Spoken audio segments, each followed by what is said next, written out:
Welcome to this week's episode of the Founder and the Force Multiplier podcast, where we explore how founders and leaders work together with their right-hand partners to turn ideas into action and build wildly successful businesses.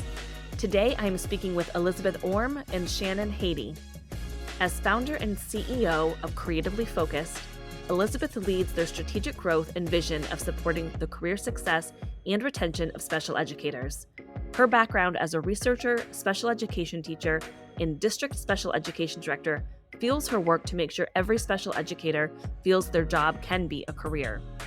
Creatively Focused was founded in 2016 as a service organization for school districts across Minnesota. In 2021, Creatively Focused launched Access 3, a national web-based platform providing special educators with intentional on-demand support. Shannon has led leadership positions across visual arts, education, and EdTech industries. A former special education teacher and administrator, she works outside of the classroom at Creatively Focused in order to impact more educators and reduce teacher burnout. As the Leadership Integrator at Creatively Focused, Shannon is a utility player, willing to jump into any role and figure out what needs to be done for the greater good of the company. I was so thrilled to be able to speak to Elizabeth and Shannon. Their partnership is such an incredible example of what great things can happen when there is a compelling company vision, mutual respect and trust, and a willingness to grow, learn, and adapt along the way. If you enjoyed this episode as much as I think you will, then be sure to let us know in all the usual places, such as leaving a review on Apple Podcasts, Spotify, or wherever you're listening to this episode. Hi, Elizabeth and Shannon. I am so excited to have you both on the podcast today. Welcome. Thanks, Hallie. We're happy to be here. Thank cool. You. It's for personally a pleasure of mine because I've known Shannon for, I want to say at least over a year, maybe even 2 years. And so finally I get to see the other half of this partnership and meet Elizabeth. So this is very exciting for me. But I'd love to hear from you, Elizabeth, first, just to share with our listeners who might not be familiar with your company, Creatively Focused. Can you tell us a bit about your company, why you founded it? Just give us a bit of the story of your organization. Sure, absolutely. So Creatively Focused is an educator-driven technology company where we're focused on increasing the retention rate of special educators. So did I ever think I'd be running a technology company? Absolutely not. So the long story short of it is I actually started out in developmental research and psychology. And my first project was working with teachers. And it was at that moment that I really kind of figured out, like, the teachers are who I want to work with in this. I didn't know if I wanted to be a teacher necessarily, but I also knew, like, okay, if I get into teaching, I'm going to know more about like what these teachers really experience, what they need for support, and how I can better help them long term. Because I was just always so fascinated at like the passion they had behind it. Mm-hmm. And I will say the story probably starts way further back than that, because I was also like the third grader who was doing handstands against the wall, and the teacher was like putting the card underneath my head so I could learn the words or do the math facts. And I remember like how passionate and helpful that teacher was. And so then when I got into working with teachers, I was like, what is it about these people? Like, how do they have this level of passion? How does it sustain? What does that look like? And then I got into teaching myself, and then I really didn't understand it. I was like, how do they do this? It felt so unsustainable, especially as a special educator. Mm-hmm. That I just kind of spent some time thinking about how do we keep these people around? Because I kept being surrounded by people doing such incredible work. One of those people was actually Shannon, which I'm sure we'll get to. And all I could think was, what are we going to do to keep them here? And so I spent about 8 years in a district. And at that point, I said something needs to change. Our students deserve better. Our families deserve better. I was telling a family for the third time that they wouldn't have the same teacher anymore because that teacher was also leaving. That same teacher was saying to me, like, I don't really want to leave, but I feel like I have to, and something needed to look different. So I started Creatively Focused actually in 2016 as a services company.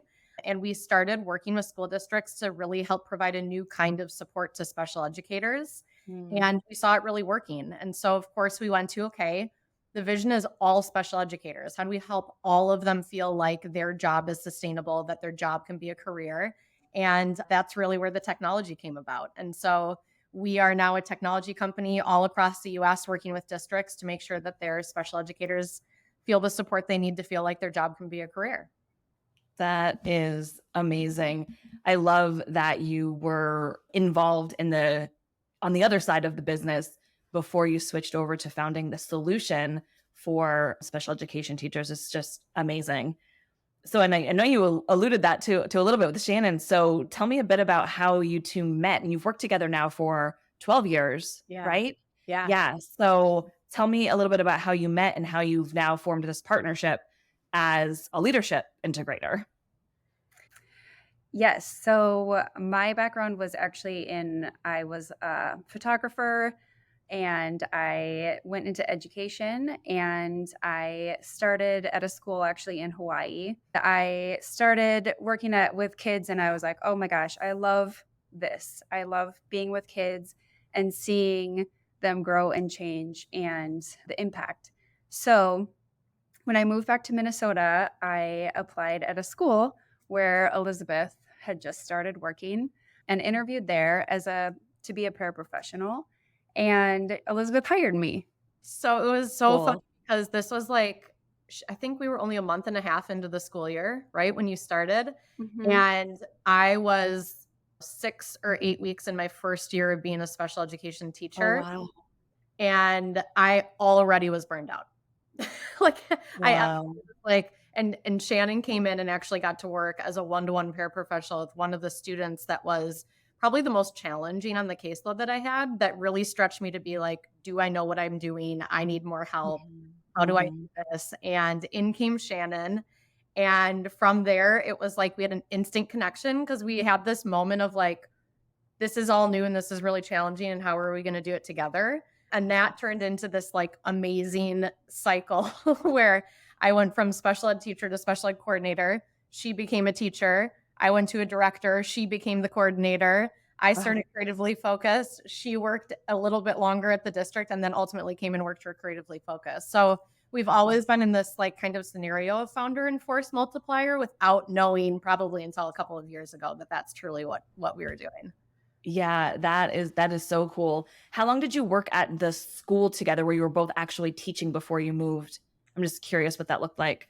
Was it 5 years? Yeah, 5 Okay, years. before you moved over to Creatively Focused. Yeah. Yeah, so cool. And Shannon, I know you've maybe had, I believe you've had a couple of different roles at Creatively Focused, but all kind of in that force multiplier role. So as when we've talked about this many times, the force multiplier role can look very different for different organizations. And I love that your title is Leadership Integrator. So can you tell us a little bit about how that title came about and what your day-to-day looks like? Well, what do you spend the majority of your time on in that role? Sure. Yeah. So I started as a executive assistant, and being a startup, I had a lot of different roles. And we even originally thought that I would do a little bit more within the school building, but we quickly discovered that the executive assistant role was really needed and was really important. So we really focused on that. We did a book study on your book, Hallie, that you co-wrote, The Founder and Force Multiplier. And that was really helpful to give us some of like the language and skills to this relationship. And even like the term, thinking of it as a force multiplier, was really helpful to me to know that that was like overarching, like highest level. That's what I was doing. Was I was taking what Elizabeth was doing and her vision, and she's doing these big amazing things that no one has ever done before, and I am just there to enhance it, to make it, to Mhm. be her second arm, to like move it forward so that she can kind of be in more places at the same time. So, moving into the leadership integrator role is I've been in this role for a year now, just over a year, and I'm on the leadership team. I still wear a lot of different hats, and the role is always evolving. And for me, like wearing a lot of hats is a good thing because I love to learn and I love to try new things. And I also know that Elizabeth has my back and she'll help me and support me in doing these different roles. And that we don't know everything, we're discovering and evolving, and it's a good feeling. So, some of the things I do is I will do some like PR things for Elizabeth. I will do some social media marketing. I do some HR and onboarding and some of that back end work of supporting employees and making sure that we're compliant in different ways. I will do kind of whatever Elizabeth needs done. So we use that like 1 to 10 principle where she'll come to me with something that's like, I have this idea, it's at a 2, please bring it to an 8 or a 9. And then I know I bring it back to her. She makes those improvements and then it moves forward. Yeah. And so then I'll do like special projects, and culture things is a big focus of mine. We had a change happen in the company. So we did a lot of reworking our values and making sure that those values are actually used in our company and that they're important and on the forefront of where we're at and what we're doing. So cool. Yeah. I mean, as you both know, the role can just vary so much, but much like the role of a founder does, like you do have to wear a lot of different hats and you just take on different parts of the role based off of your strengths. So I think that's really cool. And Elizabeth, similar, I'd love to know where you're spending your time these days as the founder. Like where are you spending the majority of your time right now? Yeah. Shannon and I always kind of laugh because it feels like a very, very much like a quarterly shift, right? Like quarter is absolutely year to year changes, like to the point where both Shannon and I will almost look at like what are our own job descriptions and we kind of revisit that. But then each quarter we start to see certain things kind of like pick up or like pull off. And a lot of that has to do with just like the growth of the company. And like all of a sudden we have a little thing we haven't needed before. And so Shannon kind of fits into that spot until then we can elevate and be able to have her delegate it to someone else. But right now, the majority of my time is really being the face of the company, right? And being able to tell the story, being able to really focus on the sales side. We're in a very founder-led, sales-driven mode. The exciting part now is we will have a sales team for the first time ever. Whoa, so exciting. So a lot of my time is spent, it's more on the thought leadership side now, which truly is my really like passionate area. I love being able to talk about the things that I've seen, that I know, that I wonder about. I go off on like rants all the time that Shannon happens to hear all of them. And then she converts that into like, what if we use it this way? Right. And so I think just having that, one thing Shannon mentioned was that kind of focus on values. And actually underneath everything she said was the reason she's in that leadership integrator role and the reason that she's so imperative to our leadership team and doing all those different activities like PR, social outreach. She's the person who like submits presentations for me left and right, right? She can do that because she's so grounded in our values. And the reason she's so grounded in it is because she created them, right? So our company has evolved. Like one of her core projects was to focus on what is it that we're actually doing here? What is the culture that we're describing? When we're saying things are really important, or as we've seen things go up and down, what were the things that we really needed to lean on? And because she's been there through that whole experience, she was able to really kind of like condense that all into those values. And then she can work from that. So there are times that she, better than I, knows how to really like root everything in the values. And that's where we always want to make sure that she's able to like remind us of where we are and what we do. Yeah. Oh, that's amazing. That's awesome. So obviously you've worked together in many different avenues over the years, but what do you think really, maybe there's one thing that really makes your partnership work so well? We have talked a lot about this, and I will say the word and then Shannon can describe it. Okay, cool. So we have gone through so many words. Like what is it? Is it trust? And we're like, well, but like trust takes time, right? And there are times in every like relationship with people that you work with, people in your personal life, where trust kind of goes like in this kind of rhythm, right? But underneath all of it is just respect. And Shannon, for me, I mean, everybody knows on our team, everyone's like, Shannon's Elizabeth's person, right? Like I had a major national conference this year and everyone's like, Shannon's going with you, right? Like she provides that balance to me, but that all is because underneath everything is just a massive layer of respect for who we are as professionals, who we are as women, who we are as moms, who we are as all the different kind of identities that we hold. So Shannon, I'll let you talk a little bit more too about just what you've seen in that or what you feel about it. Yes, absolutely. So I have the utmost respect for Elizabeth as a person, as a leader, as a parent.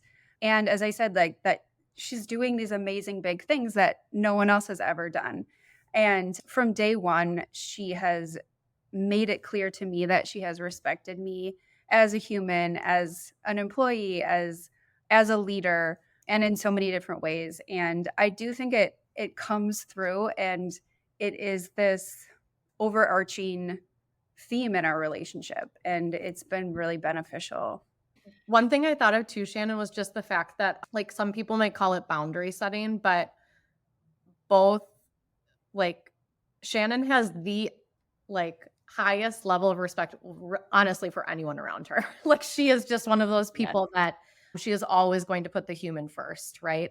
And so I think the thing that I've appreciated the most in our relationship too is that there's never any judgment. And and I can rely on Shannon to support me in a decision that maybe feels uncomfortable for me to be making. Like I was thinking about there was a moment in time about a year ago where I was like, Mondays don't work for me. Like now, right now, I love Mondays, but it just changes, right?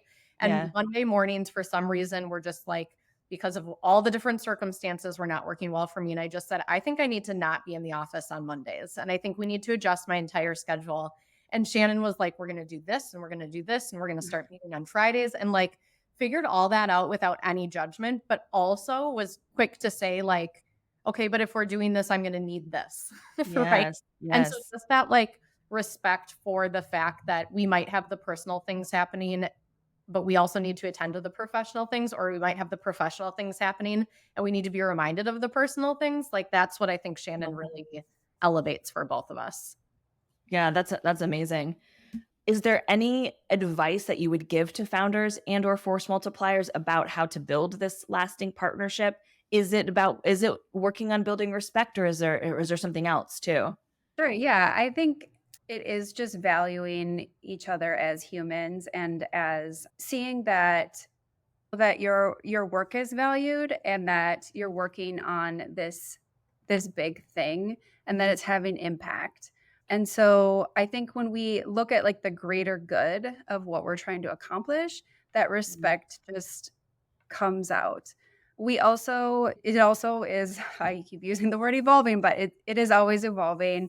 And our roles, as my role changes and as our company changes, we just kind of keep that touch point and that touchstone really of having that respect and communicating our needs, and knowing that our lives ebb and flow, and there are times that things are happening with our families, and that's gonna be important for us, but that is respected as a human being that's doing this work. It's not just, we're not robots. We don't come to work with no baggage, but we're able to be who we need to be in the world and be there for each other. I think there's this layer too of just like, I don't know that there was ever a deliberate conversation around this, but Shannon and I both have similar flows. Like we are okay with, and I think this is a critical part for a force multiplier to know when working with the founder. A founder's brain is never going to stop, ever. And I think like I just said in an article recently, like an idea for me can happen while I'm sitting in front of my computer. It can happen while I'm watching my daughter at gymnastics. It can happen while I'm playing monster trucks. Like it can happen while I'm blowing up the pool outside for the kids. And like it can happen at any time. And it can be late night on a Saturday, or it can be like middle of the day on a Wednesday. And I never shy away from sharing something with Shannon that I think is going to like create action or is going to lead to some work to be done. So I always check myself on like, do I really need to share this now, or can I wait until Monday? But there are times where I'm like, nope, I do. I have to get this part out, because if I don't get it out, it's going to stop my brain from going to the next thing it needs to go to. And so there are the occasional weekend texts. And then there are other weekends where it's like, we don't hear from each other, and Shannon will go on a vacation or I'll go on a vacation. We won't talk for days, right? But it's just this mutual, we've become okay with knowing that like the work doesn't totally stop ever with where we're at. And I think if I had a person in this role who was like, I'm done at this time, there's no way that this would work in this way. No, absolutely. And I think that that's true for the majority of founders, I would say. and being able to find that other, to your point, that partner who understands that, respects that, actually also thrives on that to a certain degree, and isn't building up resentment or keeping score of how many times I got a text on a weekend. It is really important to make sure that you said flow, that your work, the way you work is at least compatible, if not identical. Yeah, absolutely. The energy has to just like go in the same way, right? Yeah, And if you start yeah. feeling like you're splitting, it's like something's probably not working well. Yeah. I know you mentioned respect as kind of that cornerstone, keystone for the relationship. How can you maybe give me some examples of how you worked on developing that respect, or did it just come over time? Just so like I think about really tangible things like, and we still hear this, and actually this is probably, it's something that both Shannon and I now hear frequently from our employees, which is really nice for us because we've seen it work over time. And so then we start to see certain ways of us working together that kind of trickle down. And that's again where some of our values for our company came from too. But I like the example of like, I used to, when I was a school administrator, I used to go to someone and say like, hey, you have 3 days left this year to take off and you only have a month of school left. When are you taking your days? Right.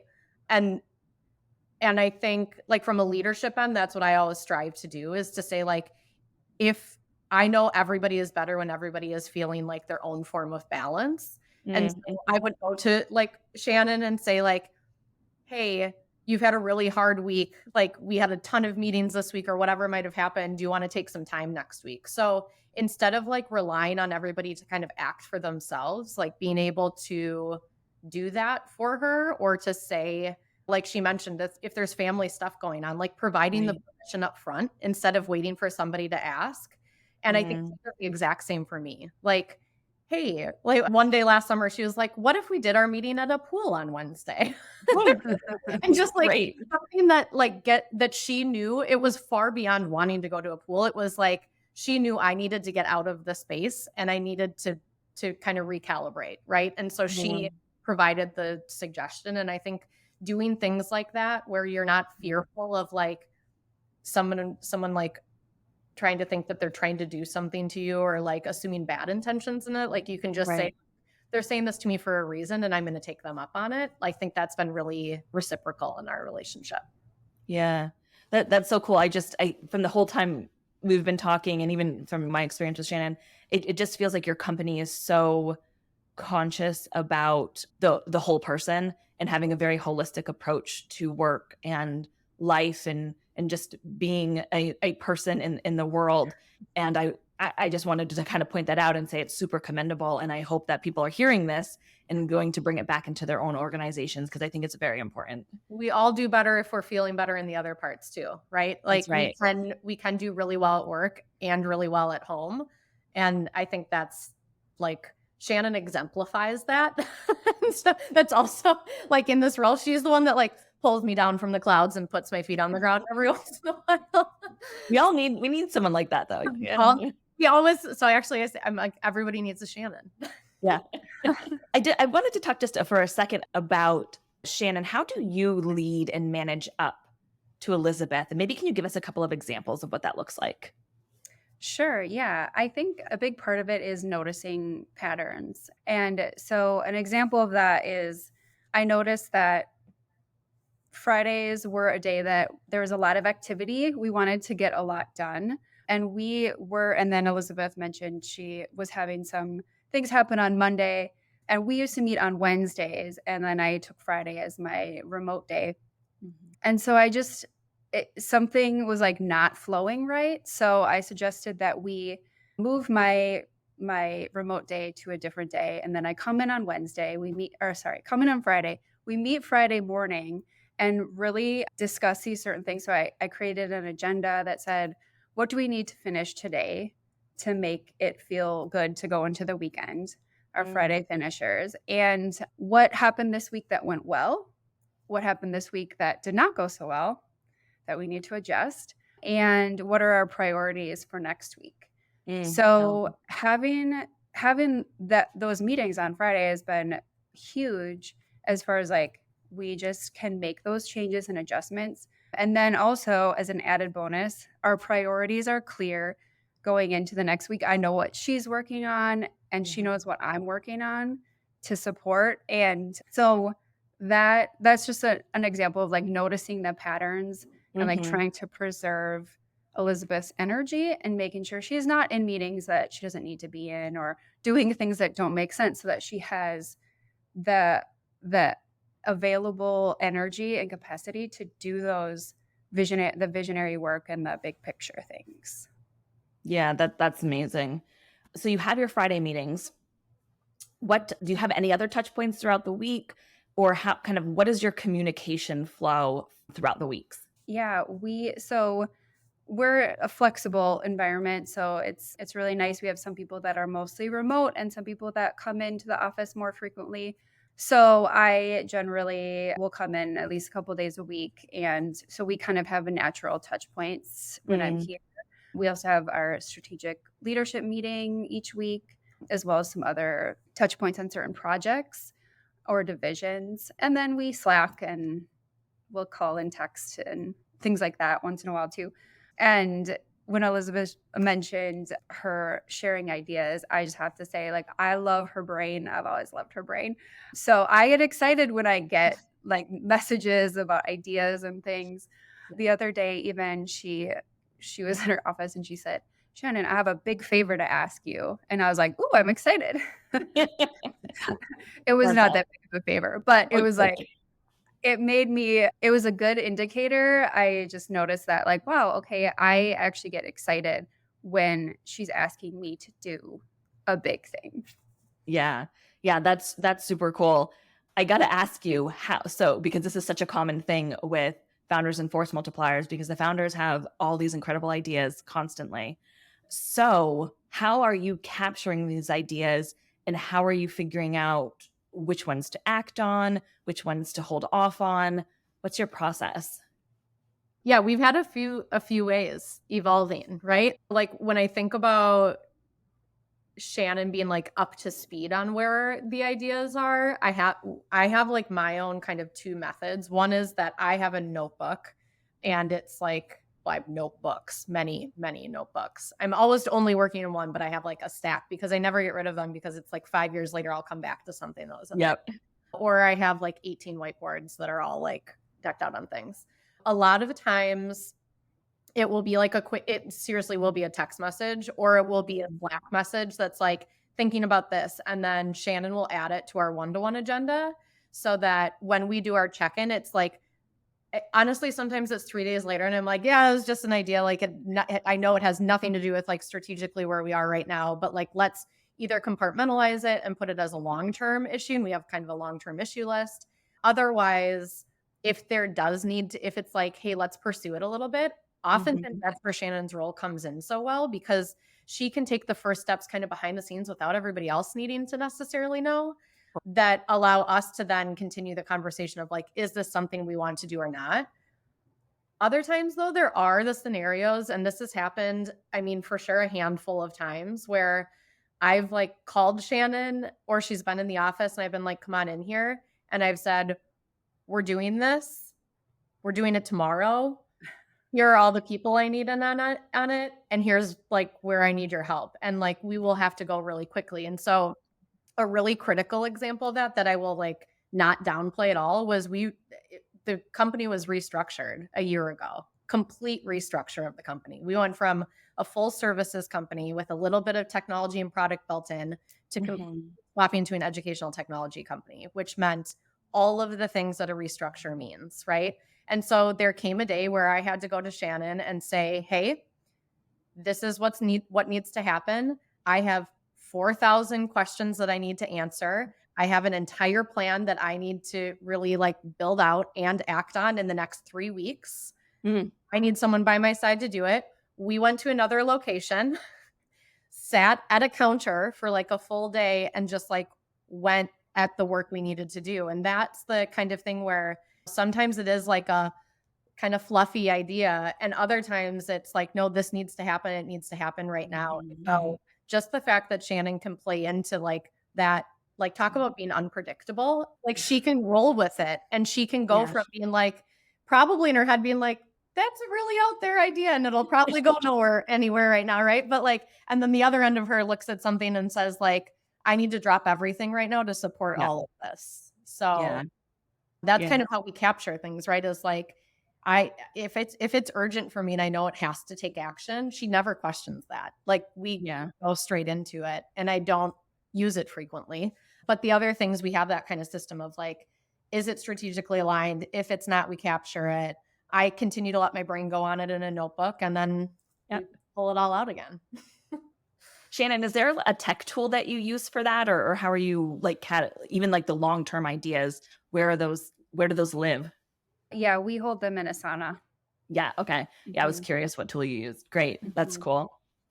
Obviously you have a very successful partnership, but I also kind of like to dig into any times you've had challenges, because we can learn a lot from that. Can you think of any examples where you've had a challenging conversation or just had some difficulty in the relationship, and how did you work through that?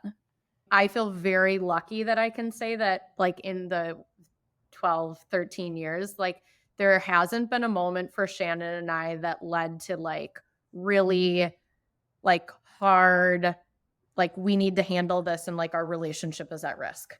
Like we are so like fortunate to be able to say like we haven't had that kind of moment. There's not to say that there haven't been moments where it's like we both need to lean a little bit more on like our like kind of radical communication to each other to say like, hey, this is or is not working for me. And when we think about some of the challenges, like we've talked about with startup and with like that person being in their strong, like kind of strong seat and their skill set, Shannon can do so many things. And it is so easy for me to be like, Shannon can do that. Shannon can do that. And quite literally, like at this point, I'll say like, well, Shannon has done just about everything that a company needs to do, right? Because she's done a little piece of everything.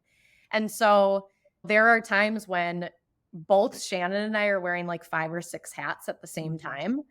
And that's when I would say like our challenges come up, is because we're knowing how critical her like leadership integrator role is, but because there are all these other hats that she's wearing at the same time, like, do we lose sight of it? Do we lose her advancement of what could be happening there? And how do we come back to that? And so I think when I think about the like really honest conversations we've had to have, it's more about like, how are we both continuing to elevate and grow and support each other in doing that, and not just be in that kind of reactive response mode where like we both know we can do a whole lot of things and therefore we're just going to keep like spinning on the wheel. I don't know, Shannon, I know from your lens, this, I think it impacts Shannon more than it does for me, right? Because I'm the person who I can like end up in the clouds, and Shannon has to again like pull me down and be like, I'm right here, and remember this is my seat and this is what we talked about. Yeah. Yeah, I would agree with all of that. I think, because of all of the roles and hats, sometimes knowing the priority is the biggest struggle. And if like there's a lot going on and Elizabeth and I are not connecting like we usually do, I can start to spin out on things and be like, okay, I'll do this. And then, but it might not be what is actually the most impactful, like priority for me to work on. So it's just a matter of like coming back together and having those conversations and connecting. And yes, me voicing where I feel like I'm off doing something and I need to come back into the priority and into what's really important. Yes. And I also say that Elizabeth embodies someone who elevates leaders. I mean, she has this skill of putting people in the right seats and bringing the right people toward her and toward the company.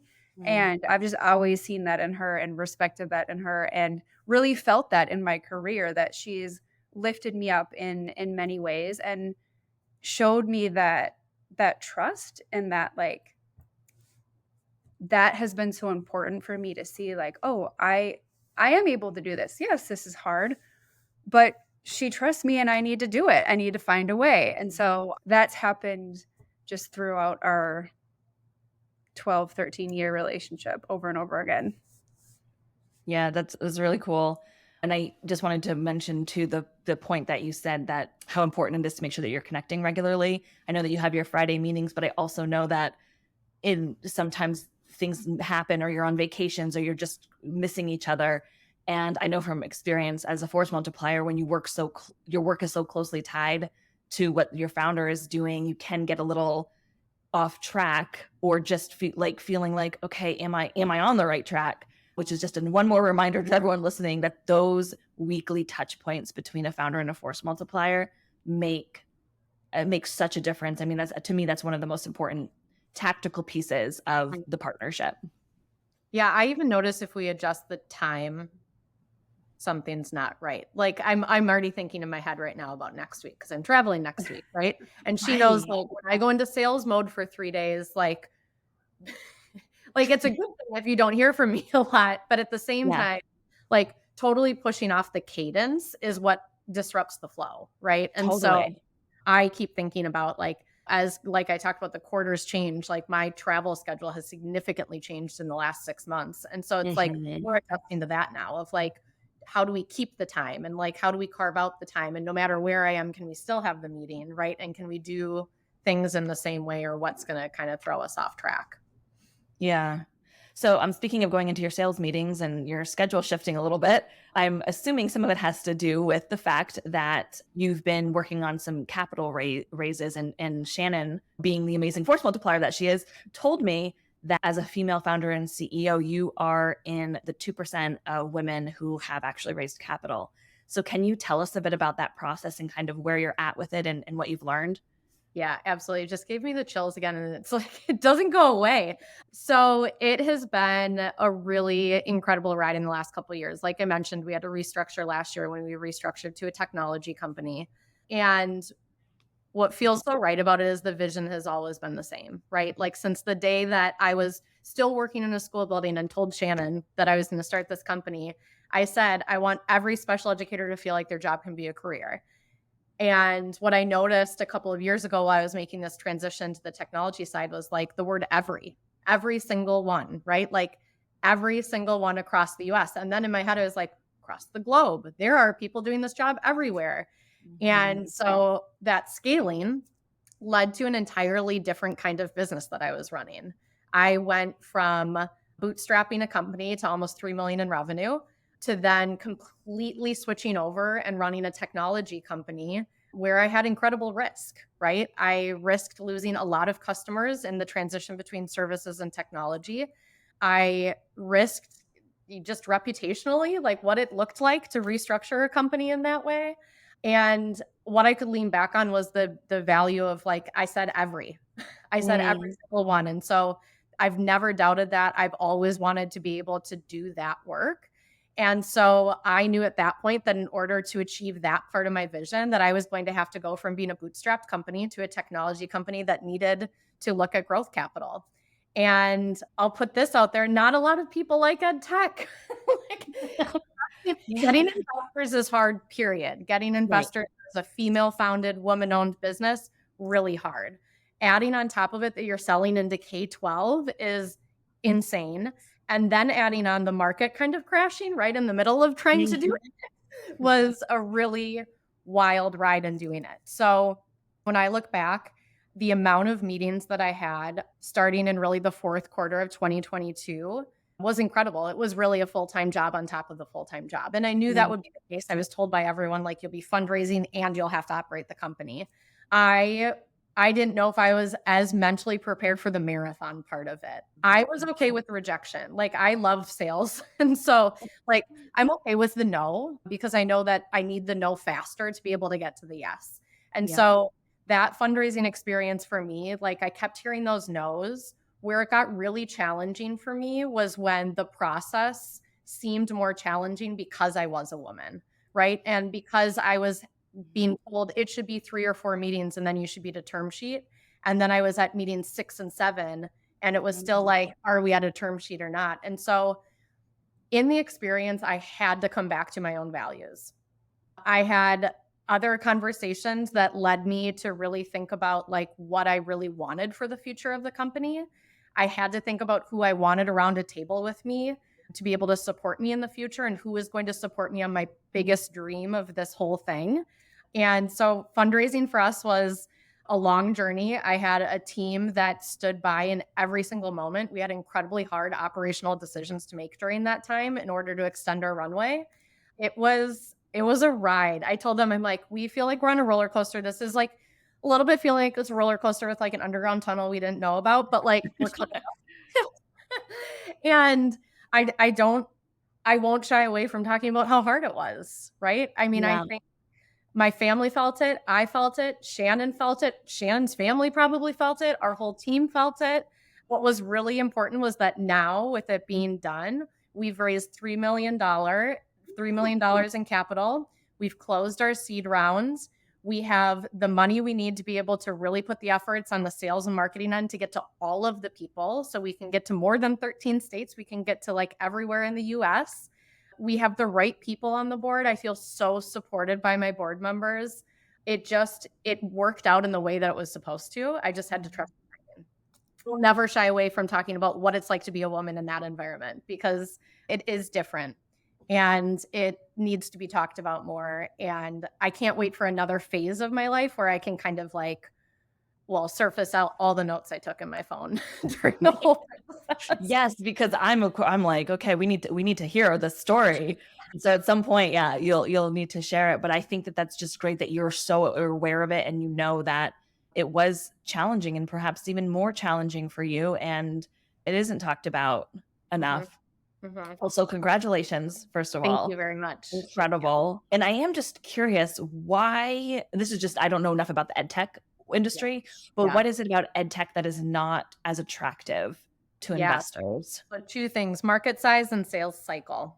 So market size, just quite like when you look at a TAM, it's like, okay, it's just not the big number that you're going to see when you're talking about like everybody who has a job, right? So you're just automatically talking about a smaller size in terms of market. That being said, it's really underestimated, right? Like when you're talking about how funding works and how the market works, like it's just a really kind of quick way for investors to be like, oh, that market size it's something we're not really comfortable with. The bigger thing they care about is really the sales cycle. So when you sell into K-12, you're talking about like upwards of an 18-month sales cycle. So relationships are insanely important.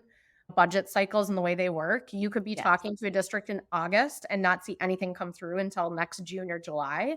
And so it's just this longer cycle. So you're taking longer to figure out what your true metrics are. So from a venture capital side, when they're looking at like SaaS metrics, it doesn't completely line up in the same way that something else might, right? And so it's just another hurdle. But that's where I say I'm so lucky with the investors that I have, because they're willing to learn in it. And they also 100% trust me as the expert in that industry, right? They know I understand that cycle. I used to oversee all of those budgets. Like there's just that understanding that it is going to look different. That doesn't mean that it can't look successful. Yeah. That, I just think it's so fascinating that what both of you have done, and the idea and the iteration to now seeing it, you've built this company and now you've shifted this company and now you're raising capital, like incredible journey over the past 12 years or so. Okay, cool. So I'm assuming that's what you're working on next, but is there anything else you have up your sleeve that you're working on? Well, I always have things up my sleeve. No, I think the best is when Shannon hears from me and it's like an idea that has absolutely nothing to do with creatively focused. I have 2 kiddos with severe food allergies. And so my brain is constantly going to the problems that we face in that world and how those things can be solved. I very much become the person who walks into a room and it's like, I identify random problems and I'm like, how could we be solving that? So no, I mean, the biggest moves right now, or what's next for us, is thinking even bigger. I can't stop thinking bigger. I never will stop thinking bigger with what we're doing. We have such a unique team and product in the education environment that I think has great potential to impact other really highly passionate people in passionate fields. And so when I think about the people who are choosing to do the really passionate work in a highly regulated area and required to do tons of paperwork in combination with dealing with all of the hard work that goes into the work they do, I think we just have so much opportunity, because people will always need people. So what's next for us is, one, just getting this into the hands of every special educator so we can fulfill that vision, and then just continuing to dream about how we can help more people stay in the jobs that they love. I love that so much. Now, after you said that, I'm like, also thinking about areas of businesses that can be super applicable to what you're building. So maybe I'll show you some ideas on that. I'm sure you've already thought of most of them. I need more ideas. Okay, last question. I see behind you, you have Brené Brown's Atlas of the Heart. Yep. Which I love that book. What are you both reading now? Shannon, I know you're a big reader, but like what are you reading now? Or what are some books that you just are like, these are my must reads? I actually got both of my current book ideas from you. Oh, Probably unknowingly. And I know I've been in your book club now and again, but I'm reading On Our Best Behavior by Elise Loehnen. And oh my gosh, I'm underlining like the whole book. everything. Yes. Yes. It's so good. And then I'm also reading Coming Up for Air, which is really a great way of looking at efficiencies. And it's going to change the way that I'm looking at like information access Yeah, for both. me and for the company. Yes. Highly recommend both of those books. So I don't read. The joke is like I haven't read a book from start to finish since I was like 17, but I listen to a lot of things. I do read research journals. So I will literally like go to bed and be scrolling through a research journal. Like that's what I read. However, when I think about like the books that have made a difference, especially in like Shannon and I talking about things too. So the hard thing about hard things, like nothing has felt more relatable than different stories that have come through that. And so I listened to that while I was running because I was like, it feels like somebody knows what I'm talking about. Yes. That was one. The other one is actually a kid's book. And it's like the most beautifully illustrated book. And it's what to do with an idea, or what do you do with an idea?